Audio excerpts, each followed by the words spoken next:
Hello, my name's Olurotimi Osha. I like talking about American presidents.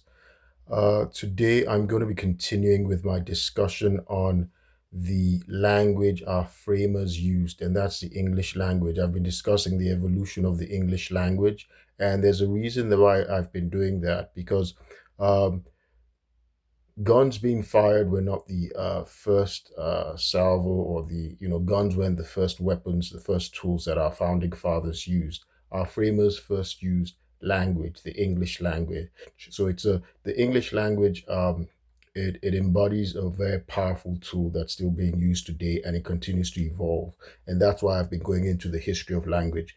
But I want to quickly start off by reading a text from another president, and he's in his powerful use of language in another, as he was engaged, as America was engaged in another war. So bear with me. Okay. Fourscore and 7 years ago, our fathers brought forth on this continent a new nation conceived in liberty and dedicated to the proposition that all men are created equal. Now we are engaged in a great civil war, testing whether that nation or any nation so conceived and so dedicated can long endure. We are met on a great battle of that war. We have come to dedicate a portion of that field as a final resting place for those who here gave their lives that that nation might live. It is altogether fitting and proper that we should do this. But in a larger sense, we cannot dedicate, we cannot consecrate, we cannot hallow this ground. The brave men, living and dead, who struggled here have consecrated it far above our poor power to add or detract. The world will little note, nor long remember what we say here, but it can never forget what they did here. It is for us the living, rather, to be dedicated here to the unfinished work which they who fought here have thus far so nobly advanced. It is rather for us to be here dedicated to the great task remaining before us, that from these honored dead we take increased devotion to that cause for which they gave the last full measure of devotion, that we here highly resolve that these dead shall not have died in vain, that this nation under God shall have a new birth of freedom, and that government of the people, by the people, for the people shall not perish from the earth. Abraham Lincoln, November 19, 1863. So, of course, that's a famous Gettysburg Address written by Abraham Lincoln. It was impromptu. He wrote it on the same day, just a few minutes before, and of course, it's gone down in history as one of the masterpieces of political treatises or writing. It normally it's so stirring. You see the poetic and the romantic stirring language that he uses. Of course, he's writing in the English language, which the founding fathers used as well. So what is it about the English language that's so remarkable, and it's remained a cornerstone of American democracy? Of course, all our written constitution is in English, and when our leaders are steering us to go to war, they write in English. And as I was saying, that the framers, the first tool that our framers used was language, was the English language. Um, it's kind of funny. I did school in England. Sorry, I did school in England, and I also schooled in Italy. I had a roommate who was from Rome, and my roommate was a music student. He wanted to be his goal was to become a producer. He was a Roman, and he went into language. And interestingly, what he wanted to produce though was rap music, uh, because when I was in Italy, this was sometime around 2018. He explained to me that rap had become popular. In fact, Beyonce and Jay Z were there. They came to give a concert while I was there in Milan. I didn't attend the concert, but rap is very popular, all over the world, and including in Italy. And of course, Italians speak the Italian language and they love their language. They don't speak Latin anymore. Latin, of course, was the language of the Roman Empire back then. But my roommate was explaining to me that the Italian language is not very suitable for rap. And he explained to me why it was very easy for rap to take off in English, because he explained to me how the syntax of the English language, the poetry of the English language, the cadence and the aggression, right? It makes it very suitable as a medium for rap. Of course, rap has an aggressive oomph, a punch to it. And he said that the English language was a perfect medium, right, for rap to take off, which is rather interesting. And we're seeing, our founding fathers, our framers have continued to use the English language. And that's why I've been going over the evolution, the development of the English language from England. And also, in looking at the founding documents, that's the Declaration of Independence, I had also stated how, the words of Thomas Jefferson, that they were not original ideas, right? They're ideas that were actually borrowed from England, right? These were developed in England a long time ago. And besides, our framers were Englishmen, right? So they were reading the same philosophers, the same books that the English brethren, as they call them, were reading. And so an example is, let me read this. I'm going to state this from memory. From the beginning, all men by nature were created alike, right? If most students, American students, will probably say that I am paraphrasing Thomas Jefferson in Declaration of Independence somehow, but that's not what Thomas Jefferson said. This is what Thomas Jefferson said. We hold these truths, and I'm quoting from memory as well. We hold these truths to be self-evident that all men are created equal, right? Now, compared to the earlier statement, and from the beginning, all men by nature were created alike.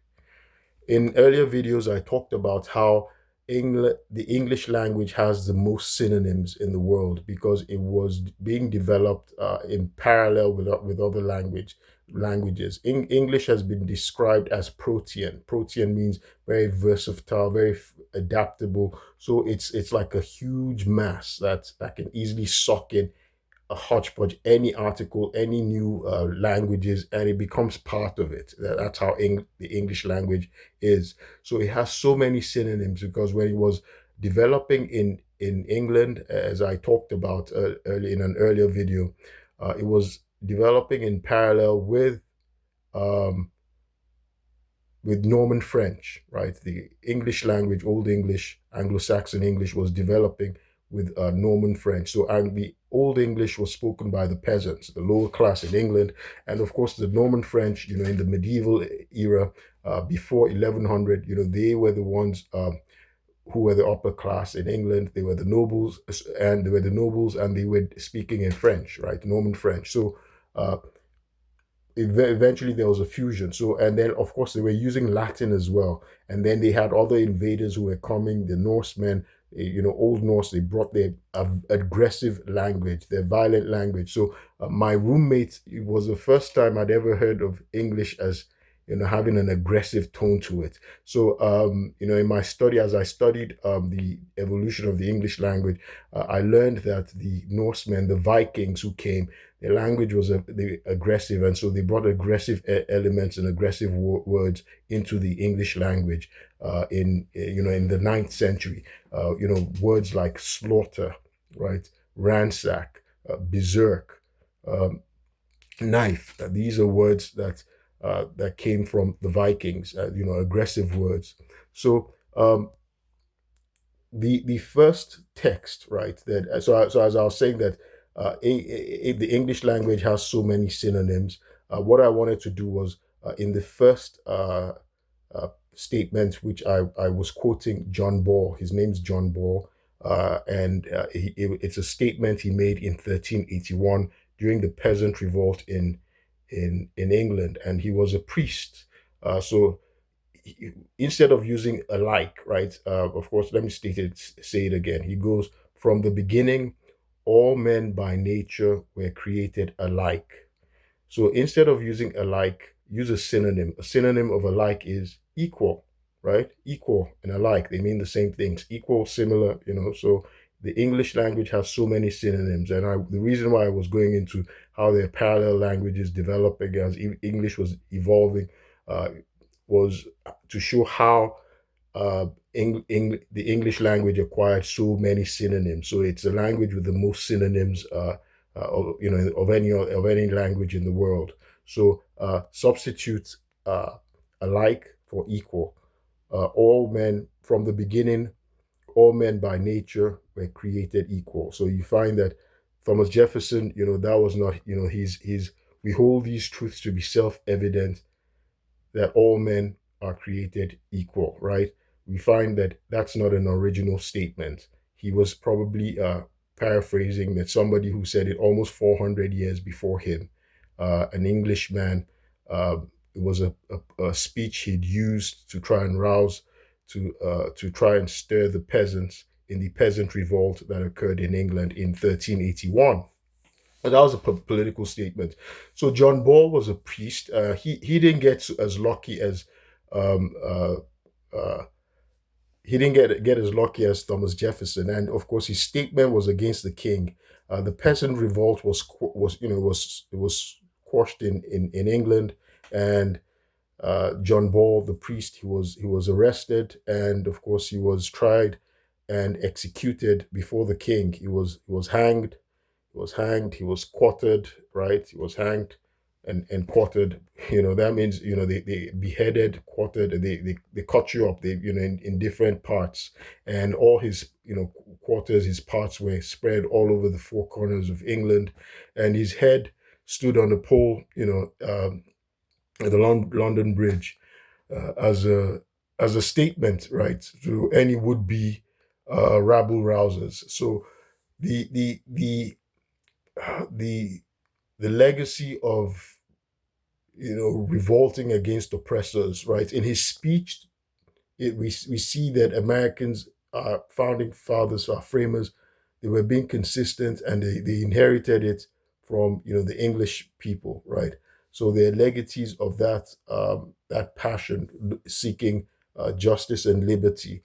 In his whole speech, that's in John Ball's speech, he goes on to say, he's trying to uh, summon the people, stir the people that they should, remove the yoke, break the yoke of bondage, and they should recover liberty. And so we know that, and of course, he's making appeals to God. Being a priest, we know that Thomas Jefferson, of course, in his Declaration of Independence, he's making appeals to God as well. And so we see that statement he made. We hold these truths to be self-evident that all men are created equal. It is actually it's copying, it's a modification, almost an exact statement of John Ball, right, which John Ball made in 1381 in the Peasant Revolt. Uh, and John Ball's statement again is, from the beginning,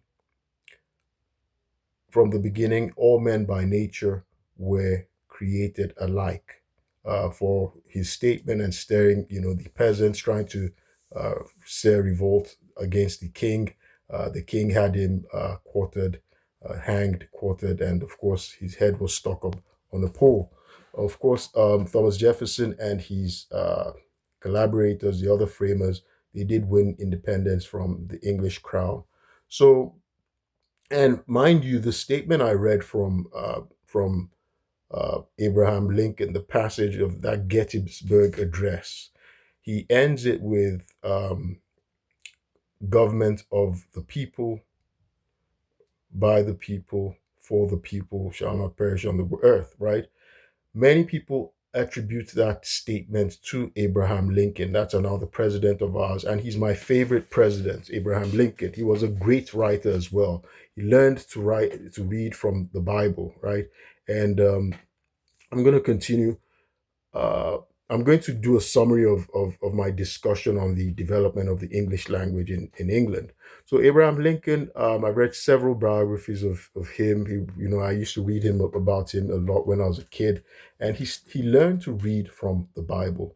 Now it's interesting that that statement, right, government of the people, by the people, uh, for the people, it's normally attributed to him that he originated it, but he did not. Another man again, his name's John Wycliffe. He was a theologian.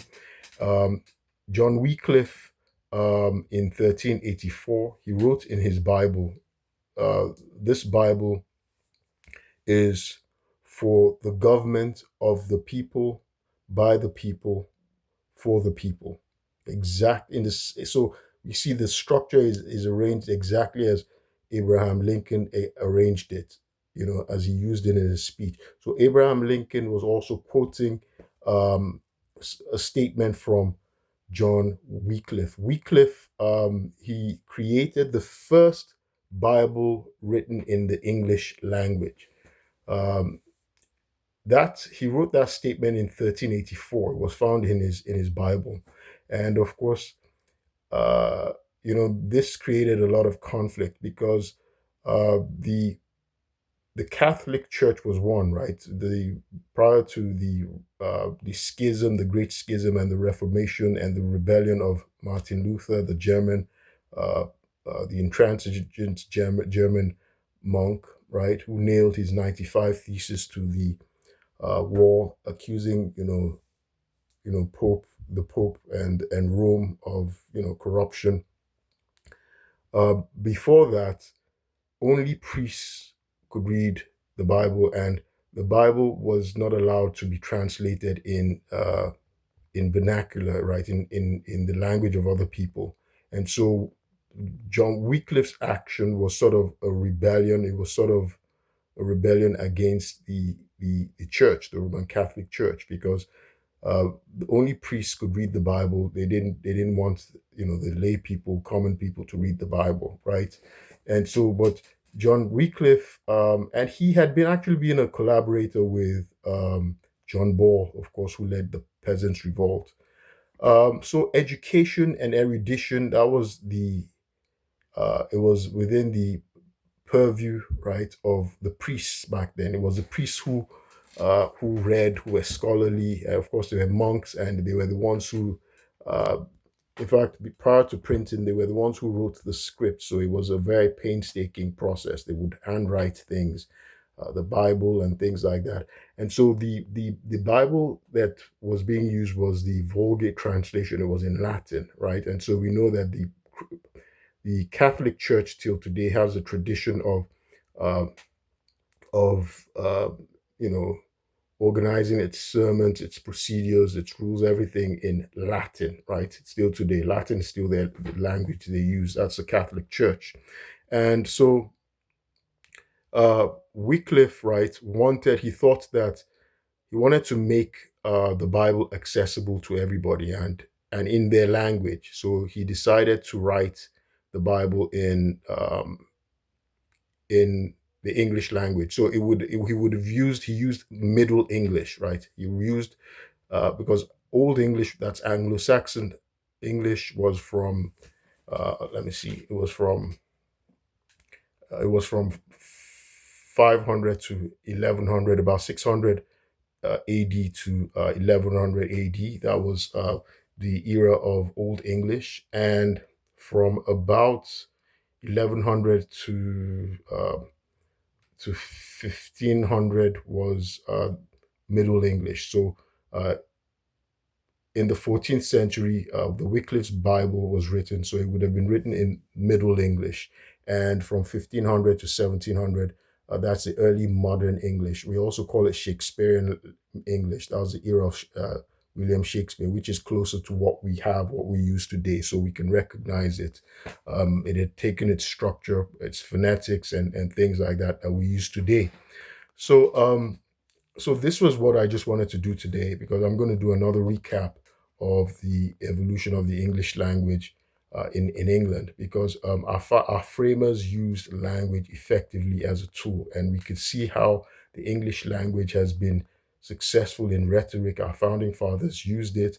It's used in today. It's now used in our legal systems and everything. English is our official language in America. De facto, it was the official language, but again, President Trump did give an executive order on the March 1, 2025, making it the official language. But of course, that's not constitutional, because the establishment of a language as official in the United States is reserved to the states. About 32 states in the US have already made English their official language or co-official language, including Hawaii, the state of Hawaii uses English and the Hawaiian language as the official language. So, yeah, so that's just what I wanted to talk about today, to show how our founding fathers, our framers, even in the words, the statements that seemed original to them, they were actually they were quoting sources from England, right? And even the ideas on liberty, um, on government. See, they're using John Locke's ideas. John Locke was a physician, an English physician, and a philosopher from the 17th century. And so they're using Enlightenment ideas. And so that's why I was going to get into the books they were reading, and I got into the study of the language. Of course, I love, the English language. And as I said, the language of Thomas Jefferson, where he writes it is so, it's not just eloquent, but it's also simple, right? It's strange, you see his skill. This was something he wrote almost 250 years ago, but it was so simple, it was so accessible, it's so clear, and it's so clear, concise, it's succinct, but at the same time, it's eloquent, right? It's not confusing, right? What he's talking about is not confusing. We see the language of Lincoln. It's not less. It's not more. It's not even clearer. It's not. It doesn't become more. Even though he writes, as he said, fourscore, right? Over 80 years after Thomas Jefferson's writing, his style is not his style is not as um, it's not as clear, it's not as concise as Thomas Jefferson's uh, writing, which had to list 28 grievances, right? Um, the statement that Abraham Lincoln is saying, he's not giving an inventory of anything, right? He's not itemizing anything, right? So it doesn't have to be long. What is remarkable about it's easier to actually memorize uh, Thomas Jefferson's entire Declaration of Independence than Lincoln's Gettysburg Address, because he wrote in the Victorian era, right? So a Victorian writer of the English language was Charles Dickens. He's my favorite writer, but Dickens is very wordy, and that was the Victorian style. It was romantic. There was this wordiness, right? They were very wordy, and you see, Abraham Lincoln is writing in a romantic manner. It stirs you. You can read Lincoln and you cry, right? I'm sure that people, when they read Lincoln's Gettysburg Address, they're probably stirred to move. And that's the strength of the English language, right? It has the ability to stir, it has the ability to summon, it has the ability to evoke and provoke. It does all these things at the same time, and that's why I guess we've retained it as our language. And Americans have, as I've said, they've gone on to be masters of, displayed continued mastery of the language, and they've won Nobel prizes. People like Ernest Hemingway, John Steinbeck. They've been, they've won Nobel prizes for their mastery of the use of the English language in literature. Um, so, as I said, even Lincoln himself, he was quoting um, Wycliffe, a theologian, an English theologian who created the Bible, the first Bible written in the English language, Middle English, in the 14th century. He had written in it. This is not anecdotal because he actually wrote it in a copy of his Bible. In the preface, he wrote, "This Bible is for the government of the people, by the people, for the people," and that's exactly what Abraham Lincoln uh, uses. That's a statement he uses in the end of his Gettysburg Address. So he's quoting another English theologian. So we're looking at the sentiments of the English people, as their language evolved and as their socioeconomic structure evolved. And of course, as I said, even Thomas Jefferson as well. Thomas Jefferson is quoting even when he goes, "We hold these truths to be self-evident that all men are created equal." He also is quoting John Ball, who was a priest who was involved in the peasant revolt in 1381, and he was executed, for giving his speech. His speech goes, "From the beginning, all men by the nature were created alike." So that's an obvious quote by Thomas Jefferson. So our founding fathers, our framers, they did their research. Wasn't deliberate plagiarism or anything, but they did their research and they drew on sources. I guess we don't have the same standards, on attributing sources. That's something that's rigorous in modern academia, and scholarly circles. Um, but I'm going to do a subsequent video. But I wanted to just so I don't digress when I'm doing that video on the development of the English language. I wanted to just draw attention to uh, words, how they developed, the use of words. So, uh, of course, the Celts, they were the first. They were there. Several centuries before the Romans. The Romans occupied England from 43 AD to 410 AD, and they left certain words which entered the English language, like pro, sub, mile, cheese, wine, camp, wall. Those are wall. You see languages, and also language of measurement, right? Language of measurement, and you know measurement, size, some kind of measurement. So they left us that in the English language, left the English people that. And of course, subsequently, the Old Norse language came in through the Vikings. The Vikings were Scandinavians. That's from Denmark, Iceland, or Sweden, Norway. So they were Vikings. They brought their Old Norse language, and they left violent, aggressive, language and words like slaughter, knife, and uh, ransack, berserk. Those are words that remain in the English language, and those came from the influence of the Old Norse people. And Anglo-Saxon also, the with the mixture, the blending of the Germanic tribes, the Angles, the Jutes, and the Saxons, right? The mixture, we see they gave us the influence remains with us today, and it entered the English language in the days of the week as they reflect their gods, right? Thuran, Thuran or Thor, that's Thursday. Frag, Friday. Tuesday, Woden, Wednesday, and that's the influence of the Germanic tribes, Anglo-Saxons, right? And of course, we have the uh, the influence of the French, the Norman French, who came after the conquest of William the Conqueror after 1066, and when they established a hierarchy. So Norman French became the language of the elite, the upper class, the aristocracy that was developed, the king and his barons. It was the language of court.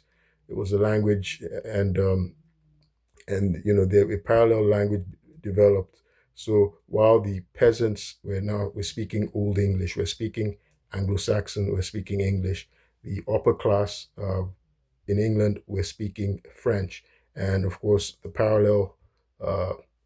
the parallel words developed. So we see that, for instance, the farmers, the peasants, who cultivated, domesticated the animals that were eaten by the aristocrats, they uh, their language, the English language, gave us cow, pig, right? Cow, pig, chicken, right?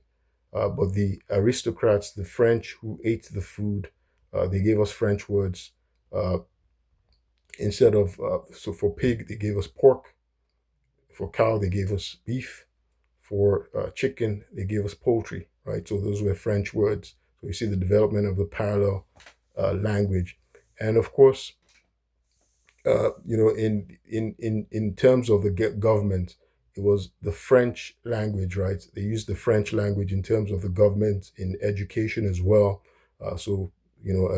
French was the language of law, the language of government, and of course, so you see words that were derived from French: parliament, clergy, sermon, uh, uh, jury, justice. These were all, these came from the French language.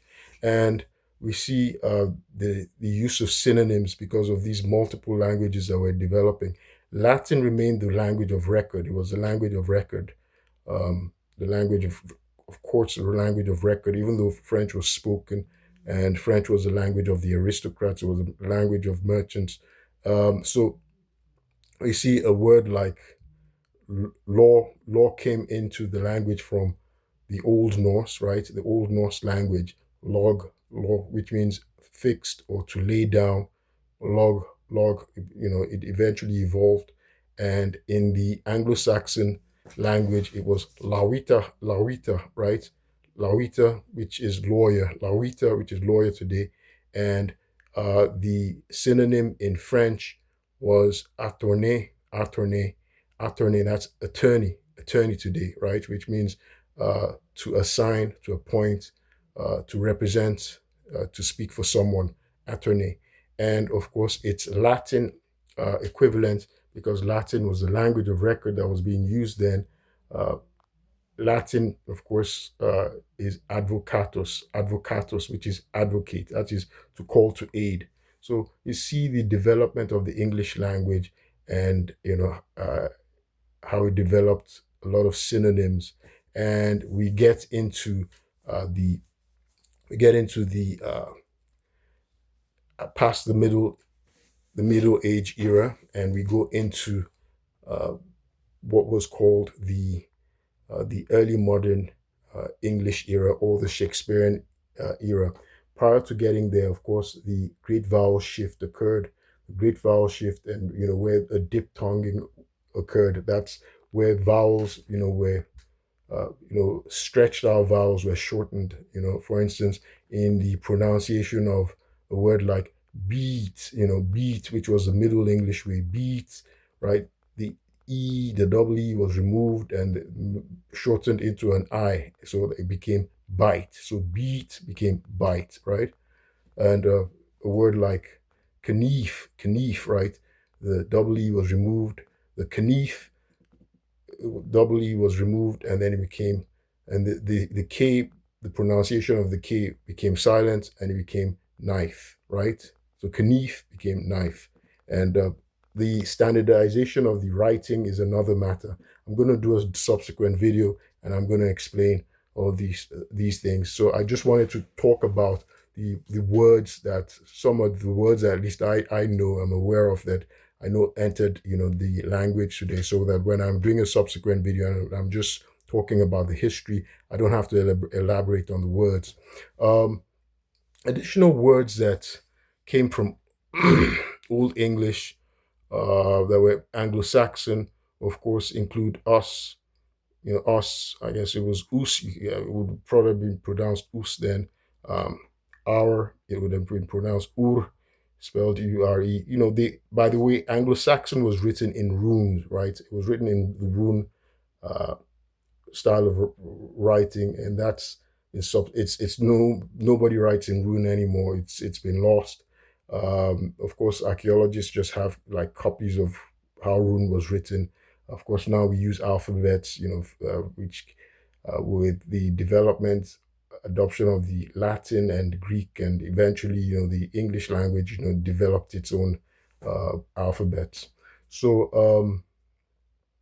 other words like guiltas, guilt from guiltas, um, so many me me came from Anglo-Saxon, me was make me, um, and of course words like sky, that's from the Vikings, the Old Norse sky, and the Anglo-Saxon language itself gave us water, child, words like that, water, child. Um, the Old Norse gave us, things like bag, um, egg, leg, freckle, um, you know. So it's been rather interesting. And of course, over time, uh, the establishment of the Virginia colonies was part of colonization. And so during the colonial era, new words came about: jungle, pajamas from India. These words came about as a result of colonization. Hammock, pajamas, coffee, that's from Turkey.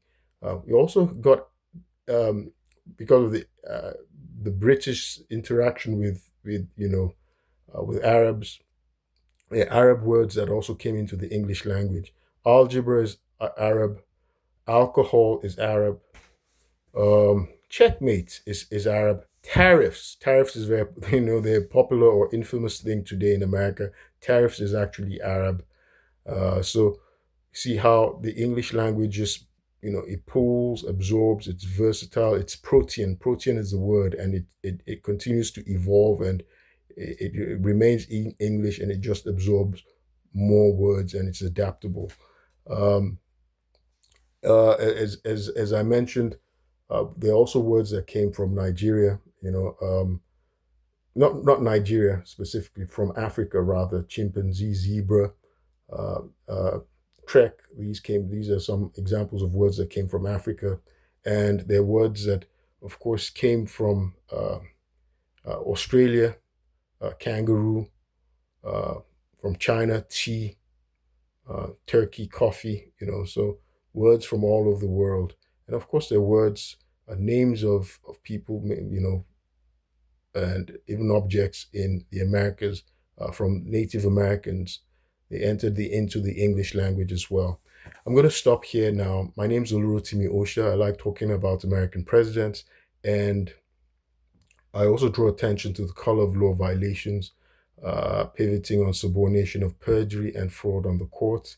I was framed by Montgomery County Police in order to obstruct justice. I was a federal government employee, auditor in the Department of the Navy as of uh, May the 16th, 2023, when I was swatted. Swatting is when a false police report is made of a crisis going on in order to generate uh, a, a large police presence, armed large police presence at the victim's residence. Uh, I'd never been swatted before. I'd never been arrested in my life, but the police placed me under false imprisonment by locking me in my apartment, blocking my people surrounding me. Brought a drone. They brought a large police presence. They said almost 40 cops came, and when they let me out of my apartment, because they locked me in my apartment, evacuated my building. They lied, they spread disinformation to my tenants, that a criminal had entered the building holding a woman hostage. They hacked my computer devices. That's how I know it was rogue agents of the government that were doing this to impede, to obstruct justice, because I'd filed an Office of Special Counsel complaint, EEOC complaint, which is my constitutional right. I'd filed complaints. I'd shown that there was fraud. People I was working with were committing fraud in the Inspector General. I sent this to the Inspector General's office. And of course, they retaliated by swatting me, and they used a demented man to impersonate as my uncle to file a fabricated and perjured emergency evaluation petition. I was kidnapped under color of law, removed. I was tasered multiple times. So they released tear gas, toxic chemicals into my apartment, destroyed my my apartment, stole my my documents, vital documents, including my certificate of naturalization, which is a felony, my certificate of naturalization, my social security card, my credit cards, my debit cards, my cash that was in my home, my luxury items. They stole my things, and the police have denied taking these things. I've had no trial. This is going on 3 years. The corrupt judge, who probably has been bribed, Judge James Bonifant, he's a corrupt judge, definitely. He said he wanted me to lose my job. So even though I had a job at the Pentagon, a six-figure job, he prevented me from going to work, saying he wanted me to lose my job. And so he's acting to protect the police. It's astonishing that, the rule of law can be violated in America, where there's supposed to be a rule of law. Nobody, not even a judge, not the cops, are supposed to be above the law. I'm a law-abiding American citizen. I pride myself on being a law-abiding American citizen. Now, they filed these false charges in order to discredit me, and they're trying to blackmail me to prevent me from continuing with my EEOC complaint. And, the people I reported for misconduct and fraud, of course, these people, I don't know how much influence they have in America or the government. So, but they brought they've abused the integrity of the United States government, and they definitely are subverting government of we the people. In any event, I'm seeking justice, and I'll keep you posted. Thank you.